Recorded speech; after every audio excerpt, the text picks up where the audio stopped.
Games from Folk Tales, the podcast that mixes historical research and tabletop role-playing settings. I'm your host, Timothy Ferguson. This week is a Magonomia episode, and I'm taking you north of the border. The pamphlet which will follow was read into the public domain by Alistair through the LibriVox project, and it's a series of what then passed for news articles, news pamphlets, printed in Edinburgh to report on a series of witch trials in 1591. The version Alistair is reading from is a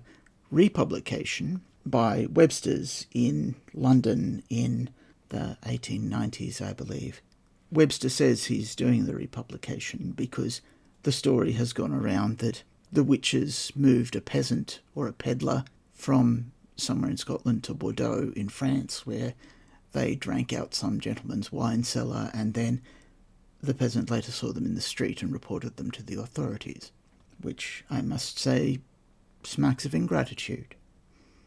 Thanks to Alistair. I hope you enjoy this window into what people who were very against witches, like James VI and First, thought they were capable of. News from Scotland declaring the damnable life of Dr. Fian, a notable sorcerer who was burned at Edinburgh in January last 1591,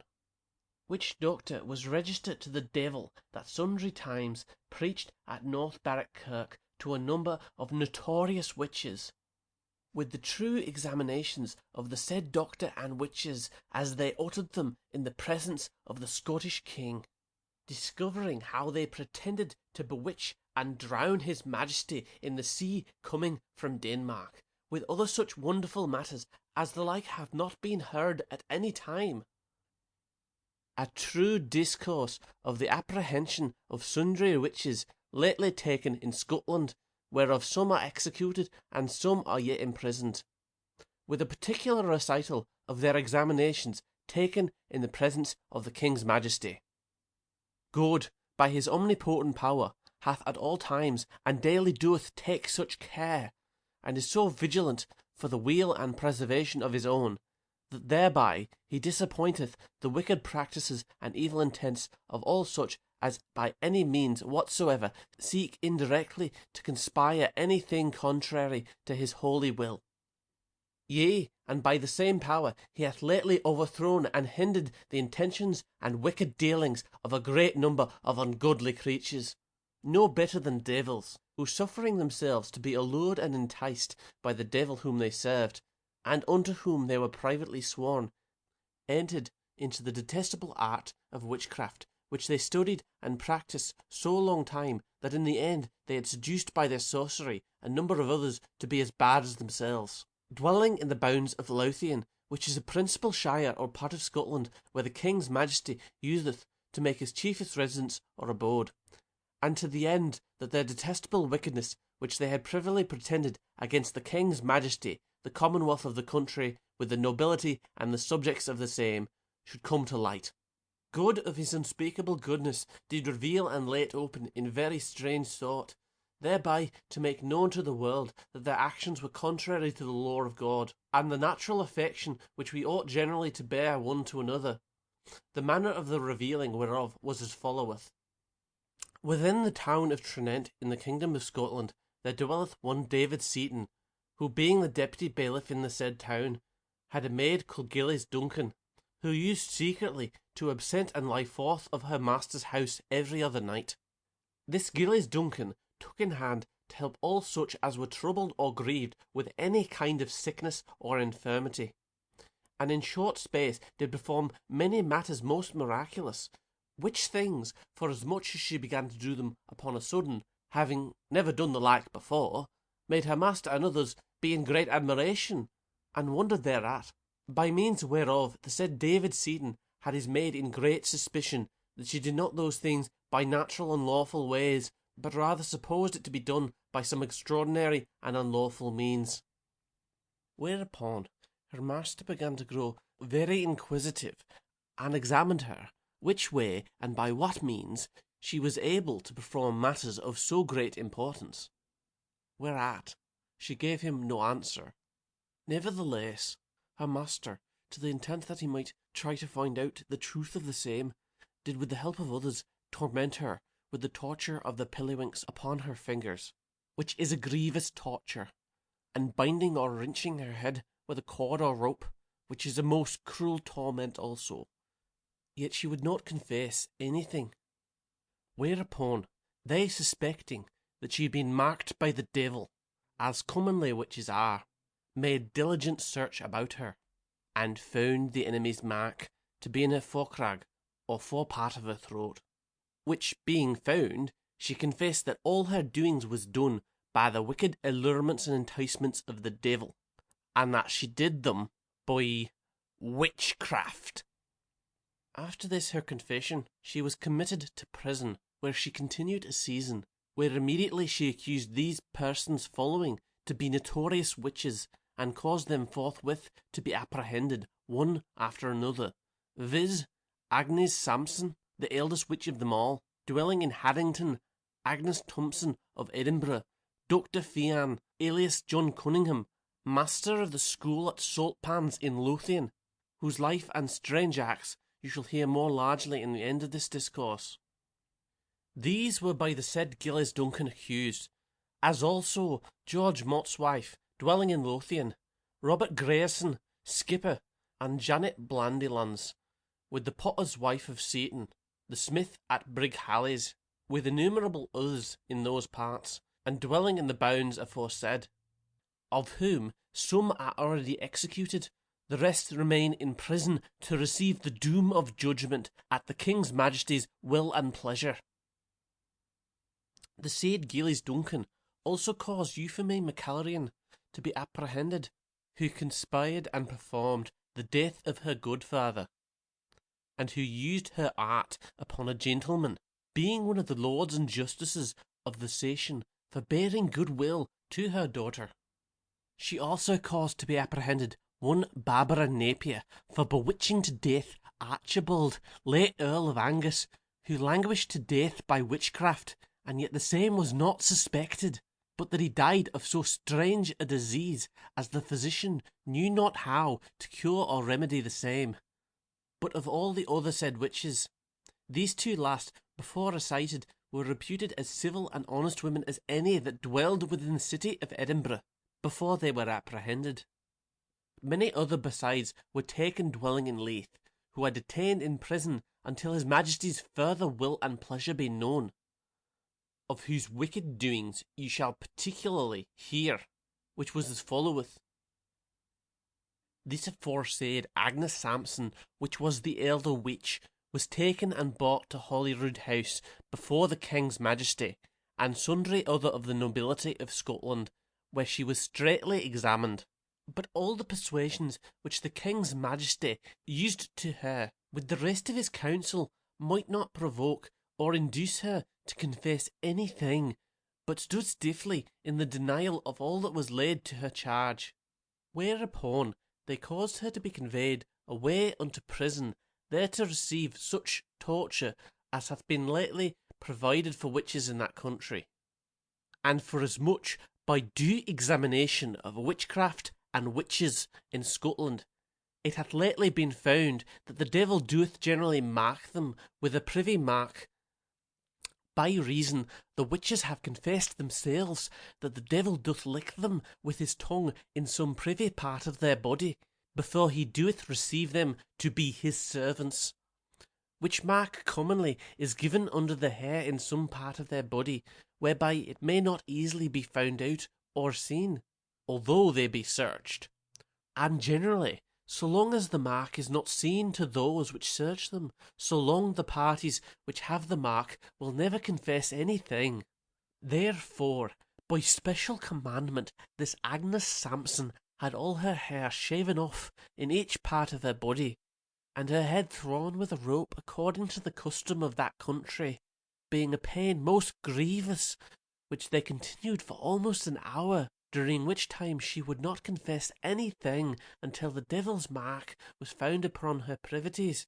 Then she immediately confessed whatsoever was demanded of her, and justifying those persons aforesaid to be notorious witches. Item,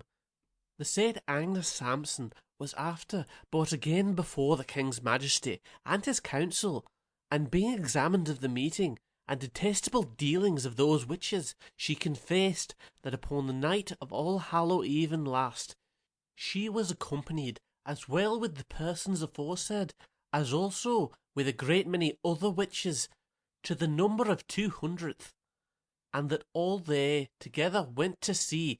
each one in a riddle or sif, and went in the same very substantially, with flagons of wine, making merry and drinking by the way in the same riddles or sifs, to the kirk of North Barrack in Lothian, and that after they had landed, took hands on the land, and danced this reel, or short dance, singing all with one voice, "Come a go ye before, come a go ye, if ye will not go before, come a let me." At which time she confessed that this Gillies Duncan did go before them, playing this reel or dance upon a small trumpet, called a Jew's trumpet, until they entered into the kirk of North Barrack. These confessions made the king in a wonderful admiration, and sent for the said Gillies Duncan, who upon the like trumpet did play the said dance before the king's majesty, who in respect of the strangeness of these matters took great delight to be present at their examinations. Item, the said Agnes Sampson confessed that the devil, being then at North Barrack Kirk, attending their coming in the habit or likeness of a man, and seeing that they tarried over long, he at their coming enjoined them all to a penance, which was that they should kiss his buttocks in sign of duty to him, which being put over the pulpit bare, every one did as he enjoined them. And having made his ungodly exhortations, wherein he did greatly inveigh against the King of Scotland, he received their oaths for their good and true service towards him, and departed, which done, they returned to sea, and so home again. At which time the witches demanded of the devil, why did he bear such hatred towards the king? Who answered, by reason the king is the greatest enemy he hath in the world. All which their confessions and depositions are still extant upon record. Item, the said Agnes Sampson confessed before the king's majesty sundry things which were so miraculous and strange, as that his majesty said they were all extreme liars.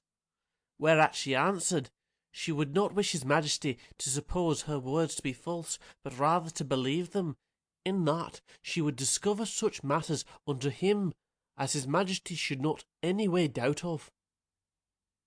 And thereupon, taking his majesty a little aside, she declared unto him the very words which passed between the king's majesty and his queen at Upslo in Norway the first night of marriage, with the answer each to the other.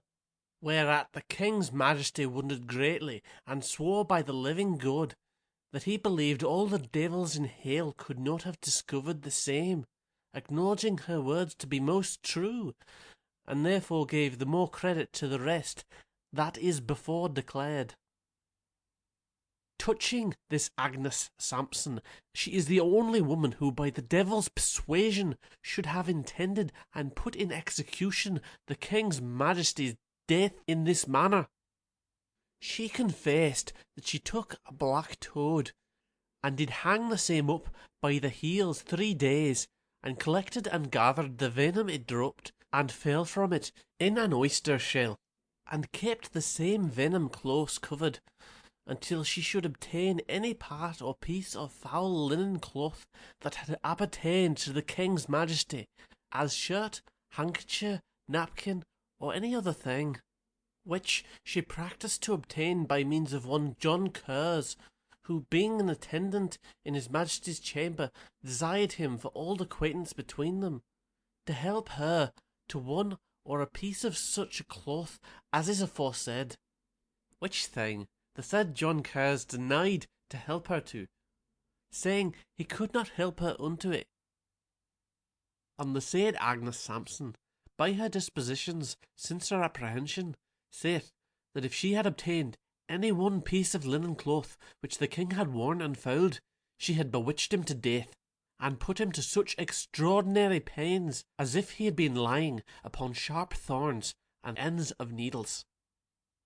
Moreover, she confessed that at the time when his Majesty was in Denmark, she, being accompanied by the parties before specially named, took a cat and christened it, and afterward bound to each part of that cat the chiefest part of a dead man, and several joints of his body, and that in the night following the said cat was conveyed to the midst of the sea by all the witches sailing in their riddles or sieves, as is aforesaid, and so left the said cat right before the town of Leith in Scotland. This done, there did arise such a tempest in the sea as a greater hath not been seen, which tempest was the cause of the perishing of a boat or vessel coming over from the town of Brunt Island to the town of Leith, wherein was sundry jewels and rich gifts, which should have been presented to the now Queen of Scotland at her Majesty's coming to Leith. Again it is confessed that the said christened cat was the cause that the King's Majesty's ship, at his coming forth of Denmark, had a contrary wind to the rest of his ships, then being in his company, which thing was most strange and true, as the King's Majesty acknowledgeth. For when the rest of the ships had a fair and good wind, then was the wind contrary and altogether against his Majesty. And further, the said witch declared that his Majesty had never come safely from the sea if his faith had not prevailed above their intentions. Moreover, the said witches being demanded how the devil would use them when he was in their company, they confessed that when the devil did receive them for his servants, and that they had vowed themselves unto him, then he would carnally use them, albeit to their little pleasure, in respect to his cold nature, and would do the like at sundry other times. As touching the aforesaid Dr. Fian, alias John Cunningham, the examination of his acts since his apprehension declareth the great subtlety of the devil, and therefore maketh things to appear the more miraculous. For, being apprehended by the accusation of the said Gillies Duncan aforesaid, who confessed he was their register, and that there was not one man suffered to come to the devil's readings, but only he, the said doctor was taken and imprisoned, and used with the accustomed pain provided for those offences inflicted upon the race, as is aforesaid. First by the throwing of his head with a rope, whereat he would confess nothing. Secondly, he was persuaded by fair means to confess his follies, but that would prevail as little. Lastly, he was put to the most severe and cruel pain in the world, called the boots, who after he had received 3 strokes, being inquired if he would confess his damnable acts and wicked life, his tongue would not serve him to speak, in respect whereof the rest of the witches willed to search his tongue, under which was found 2 pins thrust up into the head. Whereupon the witches did say, now the charm is stinted, and showed that those charm pins were the cause he could not confess anything. Then he was immediately released of the boots, brought before the king, his confession was taken, and his own hand willingly set thereunto, which contained as followeth. First, that at the general meetings of those witches he was always present, that he was clerk to all those that were in subjection to the devil's service, bearing the name of the witches, that always he did take their oaths for their true service to the devil,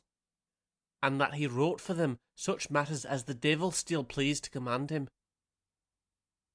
Item, he confessed that by his witchcraft he did bewitch a gentleman dwelling near to the salt pans, where the said doctor kept school, only for being enamoured of a gentlewoman whom he loved himself, by means of which his sorcery, witchcraft, and devilish practices he caused the said gentleman that once in 24 hours he fell into a lunacy and madness, and so continued 1 whole hour together. And for the verity of the same, he caused the gentleman to be brought before the King's Majesty, which was upon the 24th day of December last, and being in his Majesty's chamber, Suddenly he gave a great screech and fell into madness, sometime bending himself, and sometime capering so directly up that his head did touch the ceiling of the chamber, to the great admiration of his Majesty and others then present, so that all the gentlemen in the chamber were not able to hold him until they called in more help, who together bound him hand and foot, and suffering the said gentleman to lie still until his fury was past, he within an hour came to himself, when being demanded by the King's Majesty what he saw or did all that while, answered that he had been in a sound sleep. Item, the said doctor did also confess that he had used means sundry times to obtain his purpose and wicked intent of the same gentlewoman, and seeing himself disappointed of his intention, he determined by all ways he might to obtain the same, trusting by conjuring, witchcraft, and sorcery to obtain it in this manner. It happened this gentlewoman, being unmarried, had a brother who went to school with the said doctor, and calling the said scholar to him, demanded if he did lie with his sister, who answered he did,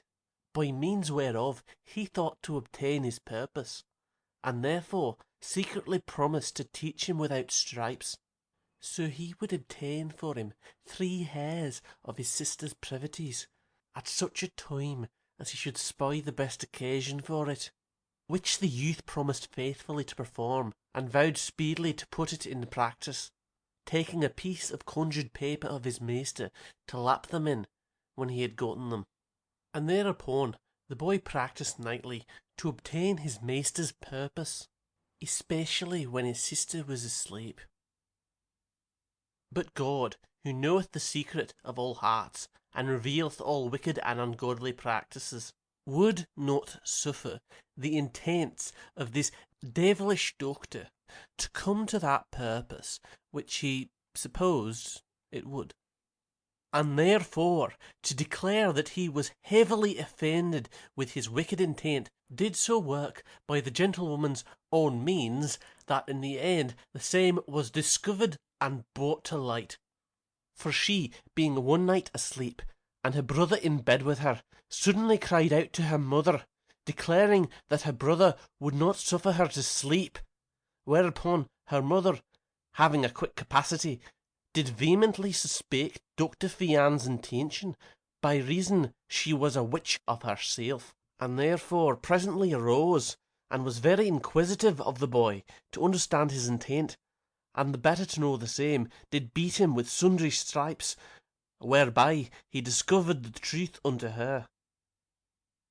The mother, therefore, being well practised in witchcraft, did think it most convenient to meet with the doctor in his own art, and thereupon took the paper from the boy, wherein he would have put the same hairs,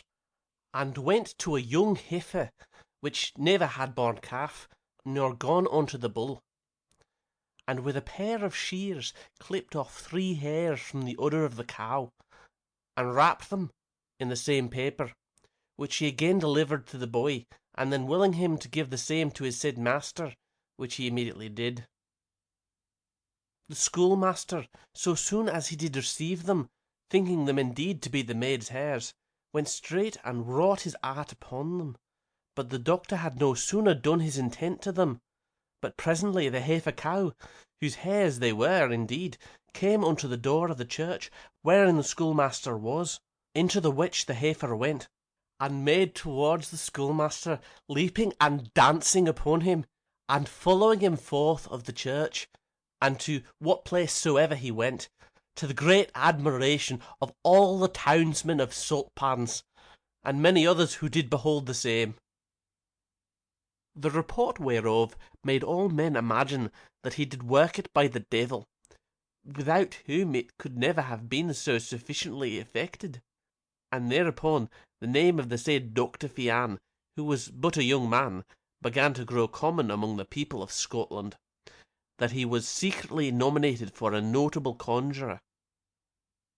All which, although in the beginning he denied, and would not confess, yet having felt the pain of the boots, and the charm stinted as aforesaid, he confessed all the aforesaid to be most true, without producing any witnesses to justify the same. And thereupon, before the King's Majesty, he subscribed the said confession with his own hand, which for truth remaineth upon the record in Scotland. After that, the depositions and examinations of the said Dr. Fian, alias Cunningham, was taken, as already is declared, with his own hand willingly set thereunto. He was by the master of the prison committed to ward, and appointed to a chamber by himself, where forsaking his wicked ways, acknowledging his most ungodly life, shewing that he had too much followed the allurements and enticements of Satan, and fondly practised his conclusions by conjuring, witchcraft, enchantment, sorcery, and such like. He renounced the devil and all his wicked works, vowed to lead the life of a Christian, and seemed newly converted towards God.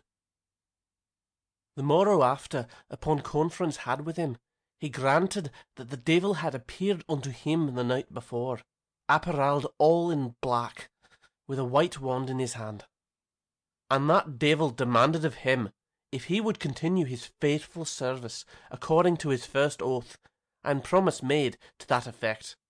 whom, as he then said, he utterly renounced to his face, and said unto him in this manner, Avoid, Satan, avoid, for I have listened too much unto thee, and by the same thou hast undone me, in respect whereof I utterly forsake thee. To whom the devil answered, That once thou die, thou shalt be mine. And with that, as he said, the devil brake the white wand, and immediately vanished forth of his sight. Thus all the day this Dr. Fian continued very solitary, and seemed to have a care of his own soul, and would call upon God, showing himself penitent for his wicked life.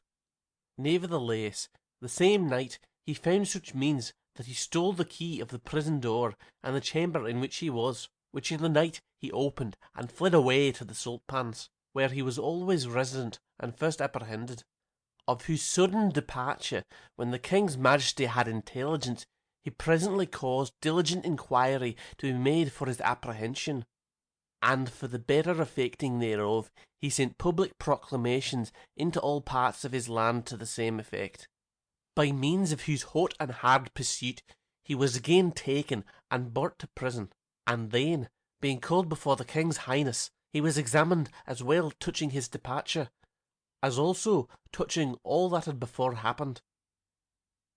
But this doctor, notwithstanding his own confession, appeareth remaining in the record under his own handwriting, and the same thereunto fixed in the presence of the King's Majesty and sundry of his council, yet did he utterly deny the same. Thereupon the King's Majesty, perceiving his stubborn wilfulness, conceived and imagined that in the time of his absence he had entered into a new conference and league with the devil his master, and that he had been again newly marked, for which he was narrowly searched, but it could not in any way be found. Yet for more trial of him to make him confess, he was commanded to have a most strange torment, which was done in this manner following. His nails upon all his fingers were riven and pulled off with an instrument called in Scottish a turkis, which in England we call a pair of pincers, and under every nail there was thrust in through needles over even up to the heads. At all which torments notwithstanding, the doctor never shrunk any whit, neither would he confess it the sooner for all the tortures inflicted upon him. Then he was with all convenient speed, by commandment, conveyed again to the torment of the boots, wherein he continued a long time, and did abide so many blows in them, that his legs were crushed and beaten together, as small as might be, and for the bones and flesh so bruised, that the blood and marrow spouted forth in great abundance, whereby they were made unserviceable for ever. And notwithstanding these grievous pains and cruel torments, he would not confess anything. So deeply had the devil entered his heart, that he utterly denied that which he before avouched, and would say nothing thereunto but this, that what he had done and said before was only done and said for fear of pains which he had endured. Upon great consideration, therefore, taken by the King's Majesty and his council, as well as for the due execution of justice upon such detestable malefactors, as also for example's sake, to remain a terror to all others hereafter that shall attempt deal in the like wicked and ungodly actions as witchcraft, sorcery, conjuration, and such like, the said Dr. Fian was soon after arraigned, condemned, and adjudged by the law to die, and then to be burned according to the law of that land provided in that behalf. Whereupon he was put into a cart, and being first strangled, he was immediately put into a great fire, being ready provided for that purpose, and then burned in the Castle Hill of Edinburgh on Saturday in the end of January last past, 1591. The rest of the witches are not yet executed, remain in prison till farther trial and knowledge of his Majesty's pleasure. This strange discourse, before recited, may perhaps give some occasion of doubt to such as shall happen to read the same, and thereby conjecture that the King's Majesty would hazard himself in the presence of such notorious witches, lest thereby might have ensued great danger to his person and the general state of the land, which thing, in truth, might well have been feared. But to answer generally to such, let this suffice, that first it is well known that the King is the child and servant of God, and they but servants to the devil. He is the Lord's anointed, and they but vessels of God's wrath. He is a true Christian, and trusteth in God. They worse than infidels, for they only trust in the devil, who daily serve them, till he hath brought them to utter destruction.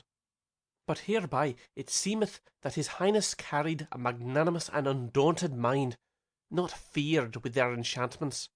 but resolute in this, that so long as God is with him, he feareth not who is against him. And truly, the whole scope of this treatise doth so plainly lay open the wonderful providence of the Almighty, that, if he had not defended by his omnipotence and power, his Highness had never returned alive in his voyage from Denmark. So there is no doubt but God would as well defend him on land as on sea, where they pretended their damnable practice. Your saga may vary.